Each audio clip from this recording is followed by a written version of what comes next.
پھونک نکلے گی. تو اس طرح آپ ایک لنک یاد کر سکتے ہیں. تو نفاثات پھونک مارنے والیوں کے. فی العقد، عقدہ کہتے ہیں گرہ کو، نوٹ کو. عقد گرہوں. عقد محفل عقد بھی ہم کہتے ہیں، شادی کی نوٹ ہے نا، نپشل نوٹ، شادی کی گرہ. تو اس طرح یاد رکھ سکتے ہیں آپ. فی العقد گرہوں میں، گانٹھوں میں، گیٹھیوں میں. بہرحال اور شر سے پھونک مارنے والیوں کے گروہوں میں. دیکھیے یہاں پر سبحان اللہ خاص کر یعنی یہاں ریفرنس ہے جادوگروں کی طرف، جادوگرنیوں یا جادوگروں کی طرف. تو یہاں پر ہر مسئلے کا حل ہے. سبحان اللہ. ہمارے بعض خاندانوں میں ایک بڑا مسئلہ ہے کہ یہاں مت کھاؤ، وہاں مت پیو، کچھ بھی ہو جائے گا، کچھ بھی کھلا دیں گے. یہ اس صورت کا بہترین علاج، یہ صورت اس کا یعنی ایسے ماحول کا بہترین علاج ہے کہ آپ پروٹیکشن لے لیں، اللہ کی طرف سے حفاظت کو گویا پہن لیں. جادو ایک سخت آزمائش ہے. اچھے خاصے لوگوں کا عقیدہ ڈگمگانے لگتا ہے جب وہ اس آزمائش سے گزرتے ہیں، اور وہ اس کی علاج کی خاطر بعض وقت غلط کام کرنے لگتے ہیں. ایک اور قسم کے بھی پھونک مارنے والیاں ہیں یا پھونک مارنے والے ہیں جو روزانہ ہم میں سے ہر ایک کے سر پر رات میں 3 گانٹھ باندھتے ہیں، یعنی شیاطین.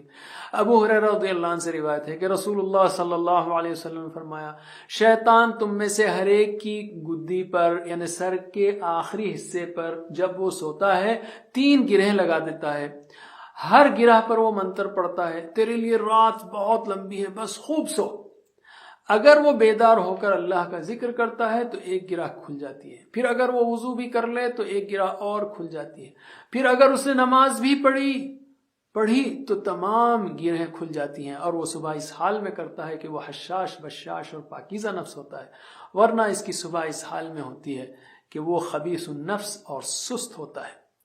تو یہ پھونکے مارنے والے تو روزانہ کام کر رہے ہیں. تو آپ یہ مت بولیے یار میں تو جادو سے سیف ہوں. تو اس کو بھی سوچ سکتے ہیں آپ، یہ بھی ایک ایریا ہے. تو چلیے پریکٹس کیجئے. وَمِن شر، اور شر سے، النفاثات پھونکے مارنے والیوں کے، النفاثات پھونکے مارنے والیوں کے، النفاثات پھونکے مارنے والیوں کے، فی العقد گرہوں میں، فی العقد گرہوں میں، فی العقد گرہوں میں، وَمِن شَرِّ النَّفَّاثَاتِ فِي الْعُقَدِ، اور شر سے پھونکے مارنے والیوں کے گرہوں میں. ماشاءاللہ. علم. وَمِن شَرِّ حَاسِدٍ إِذَا حَسَدَ، اور شر سے حسد کرنے والے کے جب وہ حسد کرے. وَمِن شَرِّ، یہ تو آپ بار بار دیکھ رہے ہیں. اور شر سے، حاسدٍ حسد کرنے والا، حاسد یعنی حسد کرنے والا. حسد کیا چیز ہے؟ کوئی شخص یہ چاہے کہ جو فضل دوسرے کو ملا ہے، جو انعام دوسرے کو ملا ہے، وہ اس سے چھن جائے اور مجھے مل جائے، یا کم از کم اس سے چھن جائے. یعنی کسی کے پاس مثلا ایک نئی سواری، نئی گاڑی آئی ہے، نئی گھڑی ہے، نیا موبائل ہے، وٹ ایور، تو انسان یہ سوچے کہ یار وہ موبائل مجھے مل جانا چاہیے، اس سے چھن جانا چاہیے، یا اگر مجھے نہیں ملتا کم از کم اس کو بھی نہیں ملنا چاہیے. اور رشک کیا ہے؟ کوئی شخص یہ چاہے کہ جو فضل دوسرے کو ملا ہے وہ مجھے بھی ملے. حسد حرام ہے اور رشک جائز ہے. حاسد حسد کرنے والا. اذ اور اذا دونوں کا معنی کیا ہے؟ جب. اور دونوں مل کر تقریباً 700 بار آتے ہیں قرآن میں، تو بہت اہم ہے. اذا حسد، جب وہ حسد کرے. ایک مشہور مقولہ ہے کہ موچی سے حسد کرتا ہے. کیا مطلب؟ یعنی عام طور پر ساتھیوں ہی میں حسد ہوتا ہے. مثلا ایک نیچے جو ہے آفس میں کام کرنے والا اوپر کے باس سے حسد نہیں کرے گا، وہ کلیگز ہی عام طور پر حسد کرتے ہیں. حسد کرنے والا یا تو آپ کا نام خراب کرے گا یا نقصان پہنچانے کی کوشش کرے گا. تو دعا کیجئے کہ اللہ تعالی ہمیں حسد سے بچائے اور حسد کرنے سے بھی بچائے، یعنی دوسرے کے حسد سے بچائے اور خود بھی ہم کسی کو حسد کریں، کسی سے حسد کریں، یہ بھی نہ ہو. حسد کرنے والا دراصل یہ کہتا ہے کہ اللہ تو نے اس کو کیوں دیا؟ بھائی جس کو بھی کوئی چیز ملی ہے تو اللہ نے دی ہے، تو اگر میں کسی پر جلتا ہوں تو یہ تو اللہ تعالیٰ کو میں آبجیکٹ کر رہا ہوں کہ اللہ آپ نے اس کو کیوں دیا. اگر شیطان ہمارے دل میں کسی سے حسد ڈالے تو اس بھائی کے لیے دعا کیجیے غائبانہ میں کہ اللہ اس کو اور دے اور دے اور دے. تو کیا ہوگا؟ فرشتہ آپ کے لیے بھی دعا آمین کہے گا اور کہے گا تیرے لیے بھی، تو آپ کے لیے بھی ملے گا انشاءاللہ.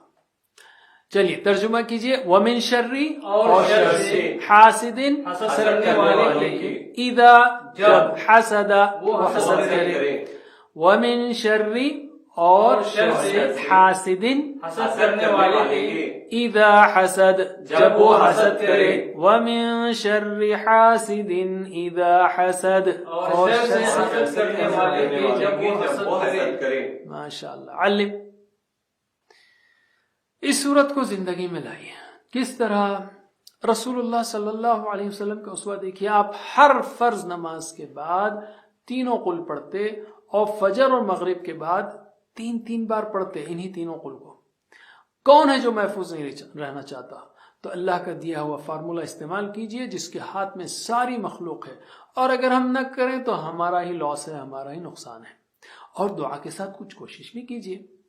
یعنی شر سے بچنا چاہتے ہیں نا آپ، تو شر کو روکنے کا جو بھی ہو سکتا ہے بہترین تعمیری انداز میں، صحیح انداز میں کیجئے. آج خراب انسانوں کا شر اتنا بڑھ گیا ہے کہ کسی ملک میں مسلمان محفوظ نہیں ہے، انسان بھی محفوظ نہیں ہے.